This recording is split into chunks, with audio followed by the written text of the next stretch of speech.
سبحان اللہ، قندیل نورانی سبحان اللہ، حضرت سیدنا شیخ عبدالقادر جیلانی سبحان اللہ، المعروف گیارہویں والی سرکار کی طرف سبحان اللہ، یہاں ہم جمع ہوئے ہیں محمدی مسجد میں. تو جمع ہونے کا مقصد کیا ہے؟ کیا ہے جمع ہونے کا مقصد؟ ایصال ثواب. اور یہ ایصال ثواب کس کی طرف منسوب ہے؟ بابا یاد والے شریف، گیارہویں والی سرکار کی طرف. اب یہاں ایک جملہ اور بھی سماعت فرما لیں کہ اس محفل کا مقصد ایصال ثواب ہے، اور یہ ایصال ثواب منسوب ہے گیارہویں والے سرکار کی طرف. اور گیارہویں والے سرکار کی طرف منسوب ہونے کی وجہ سے اس محفل کا، اس مجمع کا اور یہاں جمع ہونے کا اور اس محفل کا جو نام رکھا گیا ہے وہ گیارہویں شریف ہے. نعرہ تکبیر، اللہ اکبر، نعرہ رسالت، یا رسول اللہ، نعرہ رسالت، یا رسول اللہ، علماء اہل سنت زندہ آباد، لبیک لبیک لبیک یا رسول اللہ، لبیک لبیک لبیک یا رسول اللہ، لبیک لبیک لبیک یا رسول اللہ، لبیک لبیک لبیک یا رسول اللہ، لبیک لبیک لبیک یا رسول اللہ. تو اس محفل کا مقصد کیا ہے؟ سب کی آواز آنی چاہیے. ہم نے 11ویں کا لنگر بہت زیادہ کھایا ہے. آج 11ویں کو سمجھ تو لیں کم از کم. 11ویں کا لنگر بہت کھا چکے ہو نا، کم از کم 11ویں شریف کو سمجھ تو لیں، تاکہ پھر ہم فخر سے لنگر بھی کھائیں اور لوگوں کو جواب دے سکیں. تو محمدی مسجد میں ہم جمع ہوئے ہیں، علماء تشریف فرما ہے اور حضرت صاحب کچھ بیان کر کے تشریف لے گئے. تو یہاں جمع ہونے کا مقصد کیا ہے؟ جمع ہونے کا مقصد کیا ہے؟ ایصال ثواب. اور یہ ایصال ثواب کس کی طرف منسوب ہے؟ 11ویں والے سرکار کی طرف. اور 11ویں والے سرکار کی طرف منسوب ہونے کی وجہ سے ہم نے اس محفل کا نام کیا رکھا ہے؟ 11ویں شریف. اس محفل کا نام کیا رکھا ہے؟ 11ویں شریف. اب 3 باتیں میں آپ کے سامنے عرض کر چکا. نمبر 1، اس محفل کا مقصد ایصال ثواب. یہ کس کی طرف منسوب ہے؟ اور 11ویں والے سرکار کی طرف منسوب ہونے کی وجہ سے اس کا نام کیا رکھا ہے؟ 11ویں. اچھا، اب ایصال ثواب کیا ہے؟ ایصال ثواب میں مختصراً آپ کے سامنے عرض کر دوں تاکہ ہم ایصال ثواب کو بھی سمجھ لیں. پھر 1-2 باتیں 11ویں شریف کے حوالے سے اور 1-2 باتیں 11ویں والے کے حوالے سے عرض کر کے میں اپنی گفتگو کو ختم کرنا چاہوں گا. ایصال ثواب یہ ہے کہ اللہ تبارک و تعالی، یہ آیت مبارکہ جو میں آپ کے سامنے تلاوت کر رہا ہوں تو یہ 15 پاری کی آیت مبارکہ ہے. سورہ بنی اسرائیل.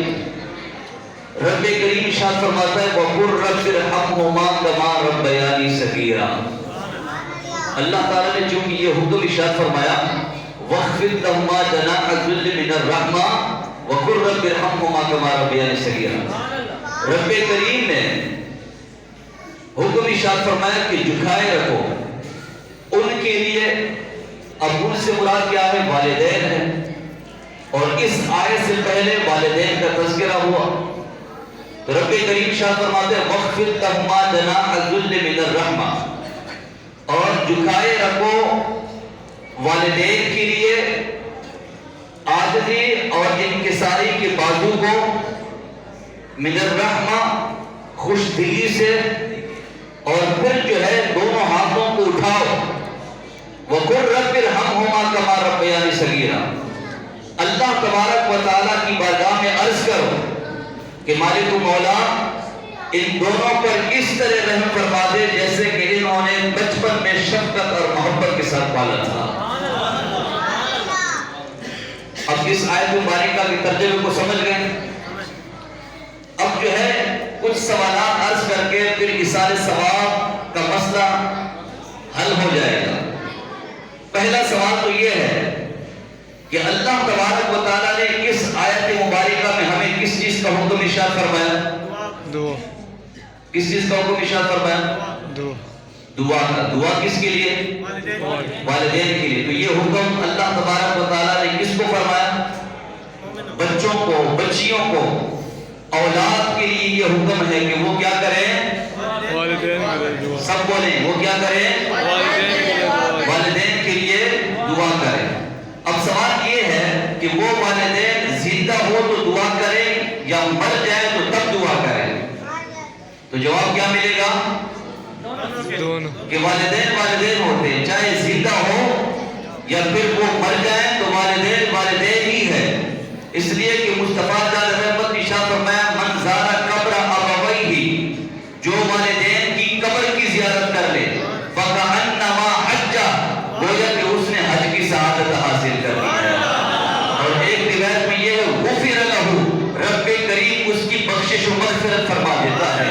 ایک روایت میں یہ ہے کہ کتبت نارن، اللہ تبارک و تعالیٰ اس کو آگ سے محفوظ فرما دیتا ہے۔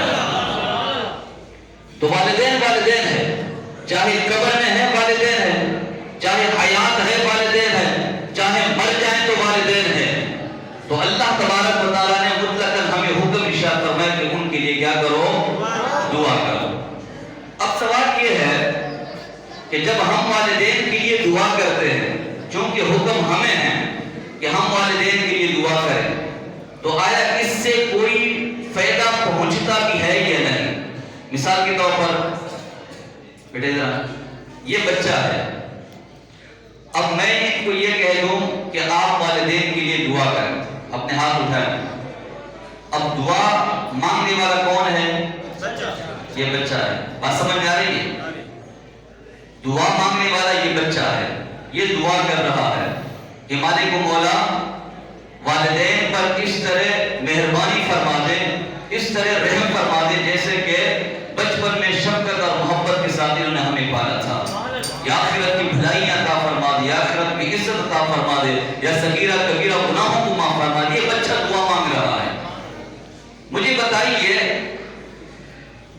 کہ اس دعا میں کوشش کس کی ہے؟ بچے کی۔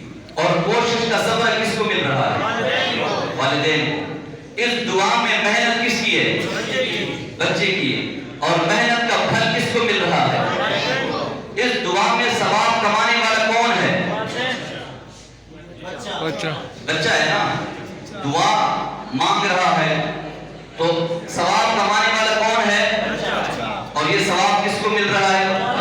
والدین کو۔ تو پتہ یہ چلا، اور یہ بات یاد رکھیں کہ بچہ دعا مانگ رہا ہے تو فائدہ پہنچ رہا ہے یا نہیں، کیونکہ اللہ تعالیٰ کا حکم ہے، اور رب کریم کا حکم جو ہے وہ بے فائدہ کام کا اللہ تعالیٰ ہمیں حکم ارشاد نہیں فرماتا، کیونکہ قرآن مجید فرقان حمید میں لکھا ہوا ہے، رب کریم نے ارشاد فرمایا کہ تم والدین کے لیے دعا مانگو۔